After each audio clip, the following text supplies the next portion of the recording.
आखिरत के हालात। हुजूर की शफाअत कई तरह की होगी। बहुत से लोग आपकी शफाअत से बेहिसाब जन्नत में जाएंगे। बहुत से लोग जो जहन्नुम के लायक होंगे हुजूर की सिफारिश से जहन्नुम से बच जाएंगे। और जो गुनहगार मुसलमान जहन्नुम में पहुंच चुके होंगे वो हुजूर की शफाअत से जहन्नुम से निकाल दिए जाएंगे। जन्नतियों की शफाअत करके उनके दर्जे बुलंद कराएंगे।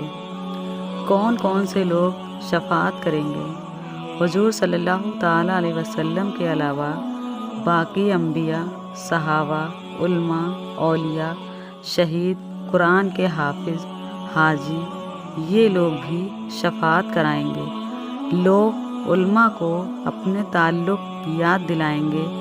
अगर किसी ने आलिम को दुनिया में वुज़ू के लिए पानी लाकर दिया होगा तो वो भी याद दिलाकर शफाअत के लिए कहेगा और वो उसकी शफाअत करेंगे। ये क़यामत का दिन जो 50,000 साल का होगा, जिसकी मुसीबतें बेशुमार नाकाबिले बर्दाश्त होंगी। ये दिन अंबिया, औलिया, सालिहीन के लिए इतना हल्का कर दिया जाएगा कि मालूम होगा उसमें इतना वक्त लगा जितना एक वक्त की फ़र्ज़ नमाज में लगता है, बल्कि इससे भी कम। यहाँ तक कि कुछ के लिए तो पल झपकते ही सारा दिन तय हो जाएगा। सबसे बड़ी नेमत जो मुसलमानों को उस दिन मिलेगी अल्लाह का दीदार होगा। यहाँ तक तो हश्र के मुख्तसर हालात बयान किए गए। इसके बाद आदमी को हमेशगी के घर जाना है।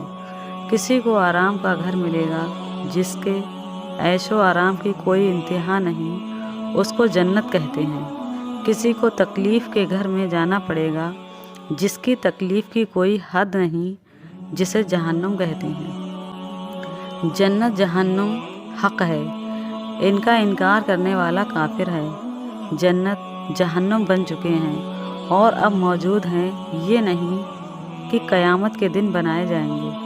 क़यामत, हश्र, हिसाब, सवाब, आजाब, जन्नत, जहन्नुम सबके वही माना हैं जो मुसलमानों में मशहूर हैं। अगर कोई आदमी इन चीज़ों को तो हक़ कहे मगर इनके माना कुछ और कहें, जैसे कहें कि सवाब का मतलब अपनी नेकियों को देखकर खुश होना और अजाब का मतलब अपने बुरे अमाल को देखकर दुखी होना।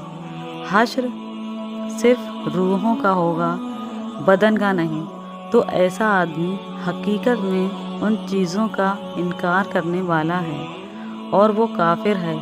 क़यामत बेशक ज़रूर कायम होगी, जो इसका इनकार करे वो भी काफिर है। हश्र रूह और जिस्म दोनों का होगा। जो कहें सिर्फ रूहें उठेंगे, जिस्म जिंदा नहीं होंगे, वो भी काफिर हैं। दुनिया में जो रूहें जिस बदन में थीं, उस रूह का हश्र उसी बदन में होगा। ऐसा नहीं कि कोई नया बदन पैदा करके उसमें रूह डाली जाएगी। बदन के हिस्से मरने के बाद इधर उधर हो गए और जानवरों की खुराक बन गए, मगर अल्लाह उन सबको जमा करके क़यामत के दिन उठाएगा। हिसाब हक़ है, हिसाब होगा। जो हिसाब को ना माने काफिर है। अगर आप लोगों को हमारी वीडियो पसंद आई हो तो लाइक कर दें, चैनल को सब्सक्राइब कर दें। हमारा मकसद है आप लोगों तक अच्छी बातें पहुंचाना। शुक्रिया।